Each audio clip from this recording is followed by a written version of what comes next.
তোমার যে জামা কাপড়গুলো পছন্দ হবে তুমি সেগুলোই নিও। আর ওই চেনটাও নেবো। হ্যাঁ, সাইকেলের চেনটা পড়ে গেল, তুমি একটু নেমে দাঁড়াও, আমি চেনটা তুলে নিই।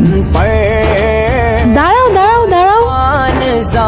সিমরা, রেশমা, কেমন আছিস তুই? ভালো আছি আমি। তোর সাথে 2 বছর পর দেখা হলো। আর এটা কে? আমার হাজবেন্ড। এই ভিখারি তোর হাজবেন্ড? আরে ইয়ার, কিভাবে থাকিস এর সাথে? কার আর বাইক ছাড়া আমি এক পাও চলতে পারি না, আর তুই এই ভাঙা সাইকেলে?